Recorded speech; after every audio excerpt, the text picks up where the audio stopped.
And now back to the Opie and Anthony Show on Sirius XM. Well, we're very, very excited and happy to have Tom Sizemore back in our studio. We were here about a year ago, I guess.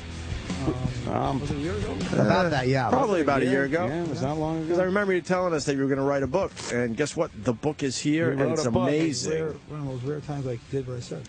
Yes. Out today is called By Some Miracle, I Made It Out of There. And I guess I'm about 85% of the way through it. And it's extremely honest. I mean, you really, you don't paint a pretty picture for the sake of painting a pretty picture. It wasn't pretty. No, but it's nice that you talk about it. I know. It's easy to just say that, but a lot of guys certainly would leave out a lot of stories. I think what's going to sell this book is the honesty of it. Yeah, just push that thing up real. Just break it in half. Who cares? Yeah, there we go. I don't want to break anything anymore. No? And here you can break shit. We don't care. Broke myself, so. I wanted to make it honest, so I just get it all out there, and yeah, there are no more skeletons in the closet now. Was there anything that you were talking about? Because I said to Tom in the break, I'm like, you really name names. Because meaning that you name the people. A lot of people don't do that. A lot of people don't mention. I don't know. Name a name sounds like a punk to me, but I don't think I named names. I talked about certain people that had impacted my life. Well, naming names, I mean, you simply. I didn't say anybody like did drugs. Or No. But you mentioned real people. Kind of shit. Well, the people that were in my life were real. Still, how many people don't do that when they write a book? I don't live in a fantasy world like our young people. Right. Or you can just say whatever you want on the internet and just slam somebody and then bomb somebody, whatever. And then not have any accountability. Go to a commercial. Yeah. Right. No accountability. No accountability. Nothing. Was there anything that you were covering that became really painful that you kind of wished you didn't cover while you were doing it? There's a book signing tonight at Barnes & Noble. Is that what he's throwing at you? Yeah. I think, Tell him we'll get to it. We know what we're doing. He's It's not my panicking. fucking first day in the rodeo. I know how to do an interview. I'll get to the plugs. Panicking already, that guy. He's panicky. no, Pete. he's not. He's my manager. He's a wonderful guy. All right, I'm sorry, Tom. What did you say? Was there anything? I left out about 99% of the people that are assholes. Was Really? there anything that you were covering that you kind of became really painful while you were talking about it, and you kind of were like, oof, I wish I didn't go into this, but it's too late. I've already started. Anna and David and I worked on the book for a year and 4 months. Wow. And we met 3 times a week. And we started, initially the first meeting was, we were trying to figure out how we would do and how we would do it. And I said, my first memory is when I was 4. And I said, why don't we start there, and we'll do the age of 4, and then we'll do the age of 5, and we'll do the age of 6, and we'll do the age of 7, and we'll do the age of 8, and that's how we did it. Right. So it was a huge amount of, she'd ask me questions, and I would have come in with things I wanted to talk about from age 7, and she would tape it, and then she would have it transposed, so you could read it, and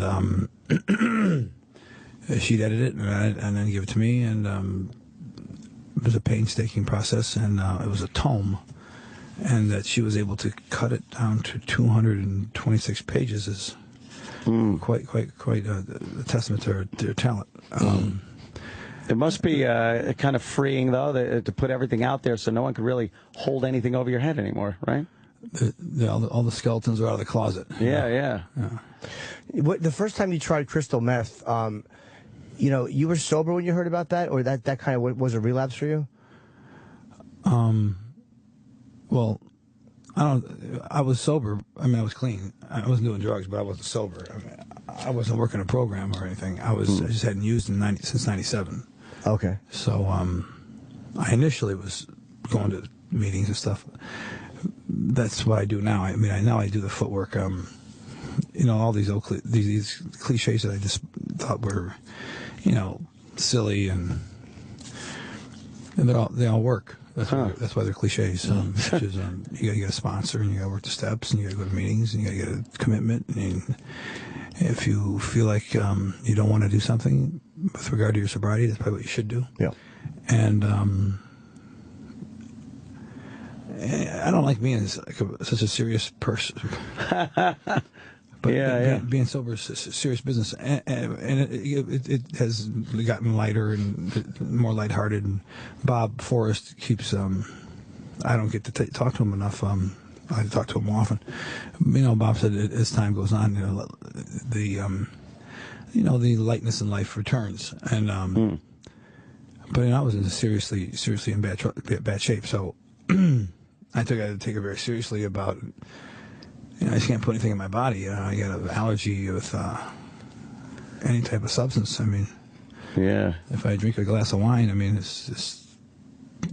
I mean, I've done it enough times now that I know that I don't stop. I was amazed at how many, because you talk a lot about the relapses, how many relapses that you actually planned. Like, okay, I knew I was flying to Chicago. I think you said at the time your wife's mother was ill. She's like, I was planning to relapse and to get high. I didn't say I was planning to relapse. I was planning to get high. Well, yeah, get high. Yeah, because I was going to be out of sight of my wife, who I lost because of this addiction. And it was, you gotta pardon me, Opie. I've been in New York for a few days, and I'm just a little tired. I don't do drugs anymore, so well, I would be probably really even more tired, or I might be like really off the wall. Like, when can we get this guy out of the studio? Strung out. Yeah, you know what I mean. I'm just a human being right now, and I woke up. Fine, man. I'm trying to drink my coffee and wake up. It's all good. But I lost Maeve over. I just exhausted her. I mean, I was much younger, and I was when Reggie Bush was at USC of drug addicts. I mean, I could just get through any kind of crack. You know, I could see a little bit of ray of daylight there to get downtown. You know, wow. I landed in New York at Kennedy Airport, and I had the same driver, and I didn't have to tell the guy what to do. He knew where to go. We went to Alphabet City. Jeez. And you know, I had set up a system, I guess you would call it, where I could use drugs when I wasn't in front of people. That's hard to do when you're an actor. Yeah. And you're married. And, you know, when you get caught enough times, you just go, oh, the hell with it. It's like, you know, she finally caught me enough times, and because a long time people, I mean, no one knew but her for a great deal of time. And finally, you know, I just couldn't hide it from her anymore, and I didn't want to hide it. I mean, I wanted it. I had this huge secret. Yeah. And it was killing me too. And it was impacting my work, although I could tell, no one else could tell, because it was very subtle. You know, I was missing the nuances, and I wasn't as facile. Because, you know, acting's it's a indefinable type of thing, you know. But the one thing that does happen is that you do something, then I do something, and right. what you do predicates what I do is predicated upon what you do. And if I'm not able to really see what you're doing, or to watch it, you know, and see the nuances in what you might be doing, and I miss it, then the scene starts to, you know, doesn't feel right. And trust me, when I tell you, the couple actors I worked with pulled me aside and said, what's wrong with you? You didn't see that? Wow. I mean, I know it was very subtle what I did, but and people thought I was a very good actor. And I would say the same thing all the time. I'm tired. Right. I'm sorry. I won't miss it again. And it didn't happen often. I didn't use that much at work. But, you know, if you've ever used drugs, I mean, one of the times you're at your worst is when you don't have the drugs the first couple weeks after you've had a long run. You're in withdrawal, regardless of what the drug is, and you're just not hitting on all cylinders. And I'm almost 4 years sober now, and I don't really think I'm hitting all cylinders yet. I'm markedly better. I'd say I'm 80%, 85% better. Are there actors that you had worked with that have completely won't talk to you or work with you anymore? Have you burnt bridges to that point? No. Okay. Well, yeah, maybe. No, baby. Yeah, one guy. But he's done a movie in 15 years. Yeah. He only did one. He's a singer. Oh, okay. Yeah, I'm guessing it's Mark Anthony, because there's a nice part in the book where you talk about fist fighting him. I didn't have a fist fight with anybody. Didn't it say you had to pull you I guys haven't had a apart? fist fight with anybody except my brother Aaron since I was like 17. What happened? They had to pull you apart. Were you yelling at each other? My brother was a bad son of a bitch. Man, he kicked the shit out of you, as you did me. He's 18 months younger than me, so he was doing push-ups under the bed when he was 12, pushing the bed up in the air. Jesus. To kick my ass. Specifically to kick my ass. Wow. With Mark, I mean, what was it? Do you guys just not? What do I do? Hit him? Kill him. He's 92 pounds. What didn't you like about each other? What is there to like about him? I don't want to talk about the guy. I don't even want to talk about the guy. I mean, he told me, I said, who are you? He goes, I'm the next Frank Sinatra. It was downhill from there. Yeah, it's not really a humble I never area met to the be next Frank Sinatra. I still haven't. No, of course not. It hasn't been born yet. I knew Frank Sinatra. Did you really? Yeah, I was offered that miniseries with Gina Gershon back in '92. I was offered to play Frank. Wow. Oh, wow. And I met with Tina numerous times, and I got to go meet the old man. And what do you think of him? He's Frank Sinatra. No, I mean, what do you think? What did you think of him when you met him? He's Frank Sinatra. Just as simple as that. He was really great. Right. He gave me a couple ties. He said, if you do this, you got to lose about 30 pounds. You're going to play when I'm young. And I didn't think I had enough time to do it. And then as I thought about it, that's the kind of movie you would do with Scorsese or something. Mm-hmm. I turned it down. An actor named Phil Kazanoff did it. I don't know what happened to Mr. Kazanoff, but he was good at it. But I haven't met the next Frank Sinatra, nor have I met the next Michael Jordan. I haven't met a lot of the next guys. I haven't met the next Larry Bird. Right. And you don't hear Kevin Durant going, "I'm the next Larry Bird." That's cocky. I'm the next Larry Bird. Right. I mean, Kobe Bryant. I mean, can we talk about Kobe Bryant for a minute? Yeah. 17 years with the same team. He had more minutes played than any NBA player in history. You know that, right? I didn't know that. More minutes on the floor as an NBA player. And you take into account his postseason. They've gone deep in the postseason 12 times. Mm-hmm. And then the Olympics. And he's played that, however many minutes Michael played, he's played half again that many. He's played the equivalent of Chamberlain's minutes at 41. Wow. And he's 34. He's 17-year-old when he came in the league. And I feel like he said he thought that everyone in Los Angeles was his brother and sister, and I just hope he gets better. And they say it's a 9-month rehab. They wore him out. He wore himself out. I mean, he didn't. I don't. He wouldn't take himself out of the games. D'Antoni's getting a bad rap here, but I think that I don't know how you stand up to Kobe. I mean, look. Kobe pretty much demanded to play every minute of every game because he wanted to make the playoffs. Yeah, they were in it, and he blew out his Achilles. And I really which is a rough injury. No, listen, they tore it in half. Yeah, I know. He got up and made the free throws, and walked off the floor. Now, Terrell Davis did the same thing and said he couldn't walk for 9 months when he tore his Achilles. Kobe didn't even act like it was really hurt. He got up, he made both free throws, he walked to the bench, he sat down, he refused any help, and he walked to the locker room. And no athlete that has ever torn an Achilles tendon has walked anywhere as they tore it. And I've maintained that it's Michael and Kobe, the two greatest individual. I think Larry might be the greatest team player in Magic. Those are my four guys. And I wanted to say to Mr. Bryant and his family, I hope that Kobe, I've been in LA the whole time he's been there. And I do feel like he's a brother of mine. And I hope he gets better. And it's going to be tough. Us so many great enjoyment over the years. And you're the greatest athlete of my generation.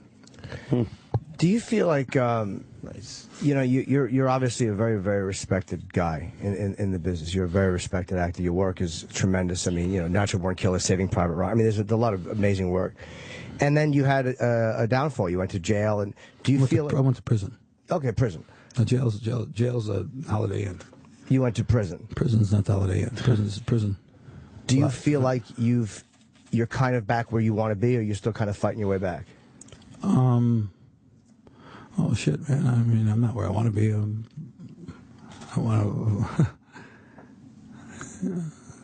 I lost 8 years. They're getting them back. That's just a fact. I've had to do over again. Of course, I wouldn't have done these things. I was really hitting my stride there with my work, but once I started to do well, I was incredibly uncomfortable doing well, and I can only. I'm just guessing. I'm no doctor, but the story's not about it. This isn't a book about addiction. This is a story about a guy, me, who was from modest beginnings, who had a dream about being an actor, and against all odds became one, and then was working with the greatest people on earth. The only guy I ever had on my wall was Pete Maravich and Robert De Niro, and this guy becomes my closest friend for some time, and. Took part in an intervention. When I let me finish. Don't be Howard to me. I can't finish with Howard. He won't let you finish. I love him, but he won't let you finish. I wasn't trying to not let you finish. I was just. Don't mad at me. I'm not mad at you. Go ahead. Yeah, you're a little mad at me. A little irritated. Yeah. Yeah, I know. I can tell. Good. It's okay. It's okay. That I got what I wanted, and then I destroyed it. I worked my ass off to get it, and then I ruined it. Mm-hmm. It's all I ever wanted to be was an actor. Once I just started to do it. Any idea why? I was uncomfortable with it. I was uncomfortable being successful. I wasn't ready for it. And I always felt like when I initially started to do well, that someone was going to come over and go, hey, go home. You're full of shit. You're full of shit. Go home. And I don't know why I felt like that, because I wasn't full of shit. I mean, I wasn't, it's just, I'm sure everyone here has been around people that they admired and stuff, and then, felt a certain kind of nervousness. But I didn't have a certainty about myself that I wish I'd had. So, sorry, I didn't mean to interrupt you. No, I didn't, Where does the uncertainty come from? Your upbringing, Tom? Can you trace it back to something, or? Yeah, I don't. It's really easy to blame your parents, but I'm going to blame them anyway. No, I'm kidding. I think in the end we all blame our parents. And it's really easy to blame your dad when he leaves your mother. I'm going to blame the shit out of him. Well, my father, nothing was good enough. I mean, he went to Harvard, and oh wow. A lot of guys go to Harvard and things are good enough. I mean, I'm a father, and I just want my kids to do the best they can do, and that's great. Yeah. I would do algebra story. I remember doing story problems, and he would be over me, and I'd be crying. And he would say, "Are you the dumbest son of a bitch on earth? You don't know what the fucking answer is, you fucking idiot." Now that is no way to talk to a child. That's not no way to talk to a kid in ninth grade who's in honors algebra. When I said I'm not ready for honors algebra, I don't want to be in honors algebra. I don't know how to do this. I mean, I got an A in math last year, but I mean, I didn't do. It was hard. I didn't like it. I don't really get it. And we're going to do it anyway. And there was no discussion with him. It's like this, and that's it. You couldn't go, hey, Dad, no, you get your ass kicked for that. Not ass kicked, you didn't do it. You just, I knew it from early age. You just didn't take him to task about a goddamn thing. You never as a question is what is this? He was the authority figure, and what he said was the way it was, and that was it. I was in the middle of the first, by Thanksgiving, my algebra teacher had called my mother and father and said, he's way behind. He's getting a C. He's going down to a D. We got to put him back in just that regular algebra. And I was punished for that, and just with his looks for like a year. And he said, "You humiliated me." I don't know, how did I humiliate you? I mean, I just didn't know how to do it. I don't like math. I mean, and I liked certain things I liked. And when I wanted to become an actor, he called me Steve because I didn't know what he meant. He called me Steve McQueen. Oh, Steve McQueen, yeah. Hey, Steve, where's your car?